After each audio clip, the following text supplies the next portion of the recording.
Assalamualaikum.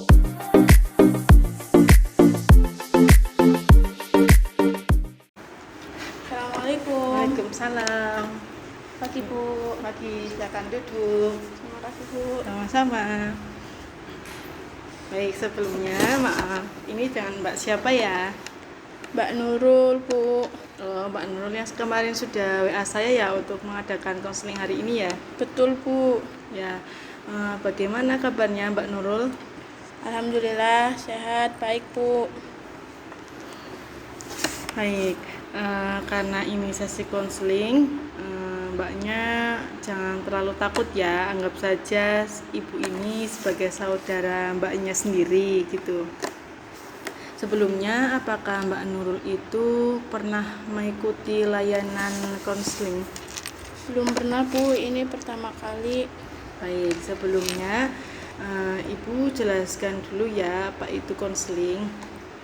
Ya Bu. Baik, konseling itu sebuah bantuan profesional yang diberikan konselor kepada konseli agar konseli itu mampu memecahkan masalahnya yang sedang dihadapi. Konseling itu dilandasi oleh asas-asas seperti kerahasiaan, kesukarelaan, keahlian, kegiatan, kemandirian, dan masih banyak lain. Asas kerahasiaan itu menjamin semua informasi yang Mbak Nurul sampaikan ini tidak bocor atau hanya Ibu dan Mbak Nurul yang mengetahuinya. Lalu ada asas kesukarelaan yang dimana Mbak Nurul itu datang ke sini itu dengan sukarela atau tanpa paksaan dari orang lain. Dan yang ketiga ada asas keterbukaan, di mana Mbak Nurul juga bersedia untuk terbuka dalam menceritakan masalah yang Mbak Nurul hadapi. Bagaimana Mbak Nurul, sudah paham? Baik, paham Bu. Baik, pertemuan kita ini dibatasi oleh waktu. Kita akan melakukan pertemuan dengan menggunakan waktu kurang lebih 15-30 menit. Dengan adanya waktu yang singkat ini, maka kita sebaiknya benar-benar harus memanfaatkan waktu yang ada. Nah, jika pada pertemuan pertama ini Mbak Nurul masalahnya belum terselesaikan, maka kita akan adakan perjanjian untuk mengadakan pertemuan berikutnya.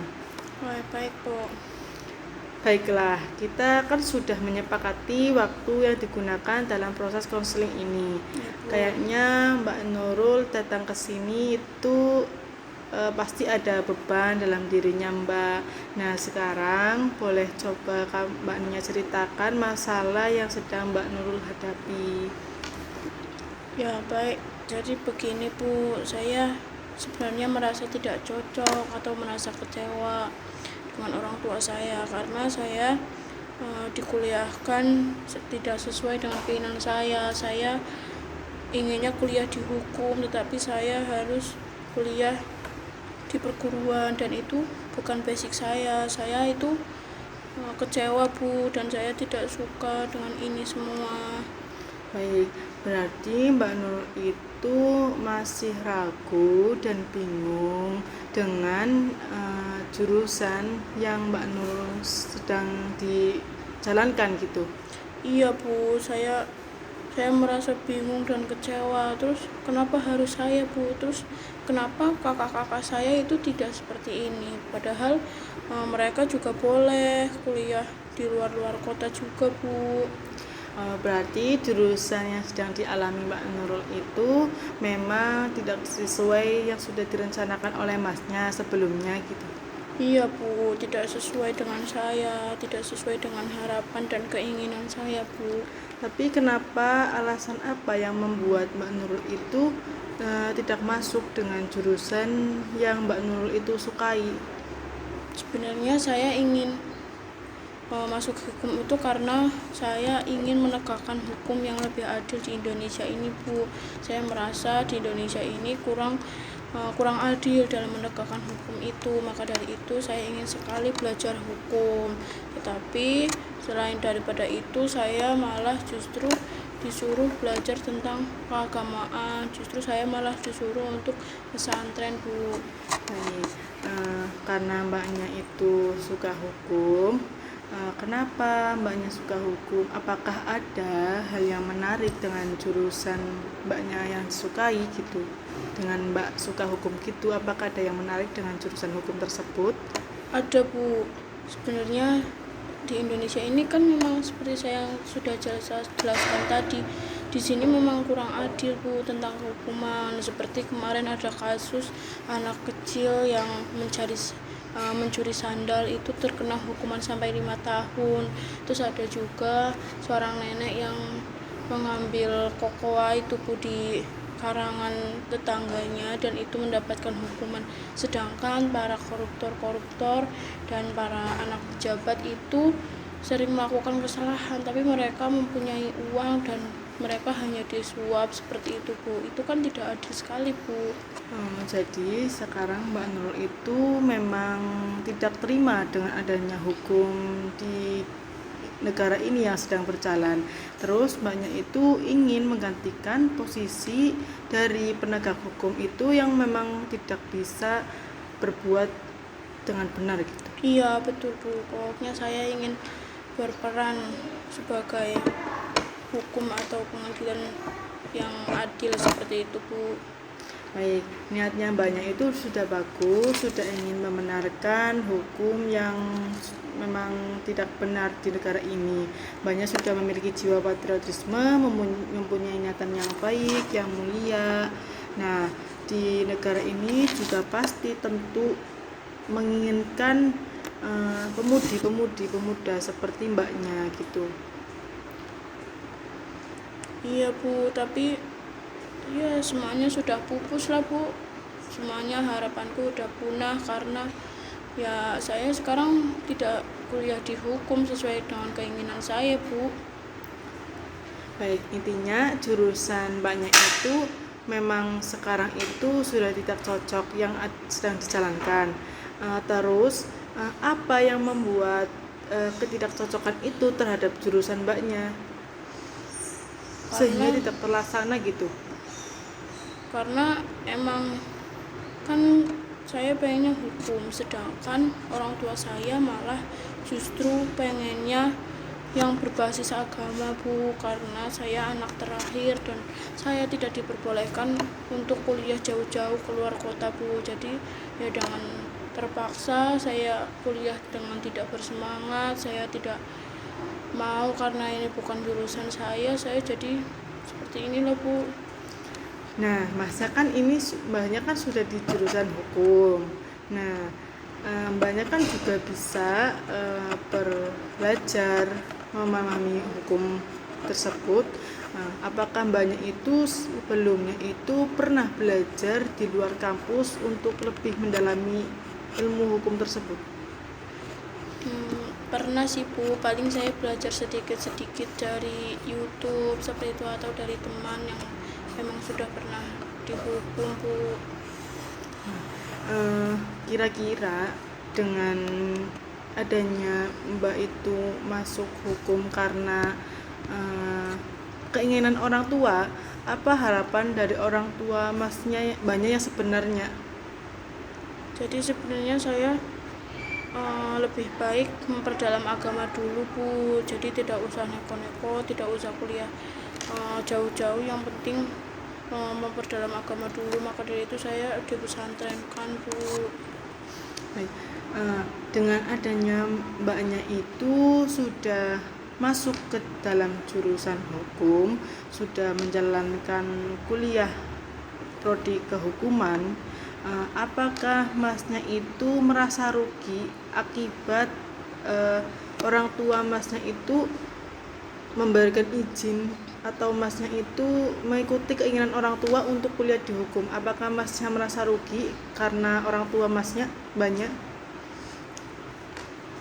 Kalau jujur dari saya sendiri ya saya merasa rugi Bu, karena saya memang tidak sesuai dengan pokoknya kan saya ingin hukum Bu, hukum kayak gitu, tapi kan ternyata orang tua saya malah menyuruh saya untuk di jurusan lain, jadi ya saya jelas merasa rugi. Baik, Ibu sangat menghargai mbaknya karena sudah mau banyak menceritakan berbagai hal permasalahan yang sudah Mbak alami kepada Ibu. Alangkah baiknya sekarang apa yang sedang Mbaknya rasakan dan apa yang Mbak harapkan untuk kedepannya agar lebih baik. Ya, saya kecewa Bu, saya kecewa kepada orang tua saya selalu ditekan, saya selalu disuruh ini itu, saya selalu harus dengan keinginan mereka, padahal saya juga sudah dewasa, saya juga ingin kuliah di luar kota seperti itu Bu. Saya kecewa lah Bu pokoknya. Baik, memangnya sebelum Mbaknya kuliah di jurusan hukum tersebut, orang tua Mbaknya itu apakah pernah memberikan pesan atau beberapa kalimat kepada Sering Bu, Mbaknya? pokoknya mereka sering bilang lah, mereka cerewet banget pokoknya kalau tentang kuliah. Jadi gak usah kuliah di hukum lah pokoknya, kayak udah di dekat rumah aja, di pondok aja, ngapain kuliah di hukum jauh-jauh, nanti mau kerja apa, kayak gitu Bu. Saya sakit hati Bu. Nah, bagaimana kalau misal Mbaknya itu kok sudah kuliah di jurusan hukum, nah itu tuh di luar kota, sedangkan Mbaknya itu sudah yakin dengan pendirian Mbaknya. Lah tiba-tiba Mbaknya itu di sana itu mengalami kesulitan untuk mencari kerja, padahal Mbaknya itu sudah memiliki tekad untuk bisa mencari kerja untuk membantu biaya orang tua. Nah terus di sisi lain orang tua juga tidak mampu untuk membiayai Mbaknya kuliah. Nah bagaimana dengan Mbaknya yang akan lakukan dengan keadaan tersebut ketika di sana itu tidak bisa mencari pekerjaan untuk membantu orang tua Mbaknya? Iya juga sih Bu, saya sebenarnya juga masih belum bisa mandiri, apalagi kalau soal merantau. Tapi saya belum bisa menerima keadaan ini Bu. Saya ingin semuanya harus sesuai dengan ekspektasi saya, sesuai dengan harapan saya Bu. Baik, Ibu tahu apa yang Mbak sedang rasakan saat ini. Mbaknya itu termasuk salah satu yang beruntung mempunyai orang yang mampu mengerti keadaan Mbaknya. Jadi Mbaknya juga salah satu harapan orang tua. Makanya mereka itu menginginkan Mbaknya itu untuk sekolah lebih ke agama. Baru itu setelah ke pendidikan agama, Mbaknya itu mungkin bisa melanjutkan jenjang ke pendidikan yang akademis seperti itu, jurusan hukum, seperti yang Mbaknya inginkan. Bagaimana jika mereka itu berpikir kalau misal Mbaknya itu meninggalkan orang tua gitu, kayak misal orang tua Mbaknya itu berpikirnya itu Mbaknya itu meninggalkan orang tua, sedangkan Mbaknya itu kuliah di luar kota gitu. Iya Bu, saya kurang bersyukur. Teman-teman saya juga sering bilang kepada saya kalau merantau di luar sana itu gak gampang. Terus semuanya juga harus disyukuri karena teman-teman di sana juga banyak yang pengen kuliah tapi nggak bisa kuliah. Walaupun saya kuliahnya juga tidak sesuai dengan harapan saya, tapi ya semoga saja saya lebih bisa menerima Bu ke depannya. Ya soalnya di luar sana juga banyak yang menginginkan kuliah padahal ekonominya kurang.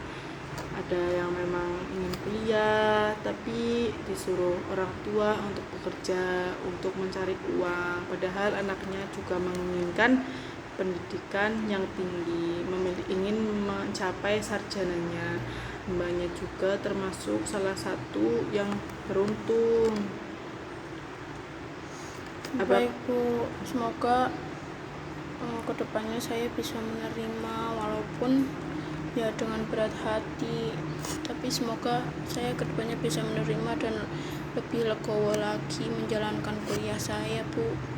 Ya, alangkah baiknya Mbaknya juga setelah melakukan bimbingan konseling ini, Mbaknya juga meminta maaf kepada orang tuanya agar orang tuanya itu lebih paham apa keinginan Mbaknya, juga lebih mengerti keadaan, lebih jelas lagi keadaan Mbaknya gitu, saling memahami satu sama lain gitu.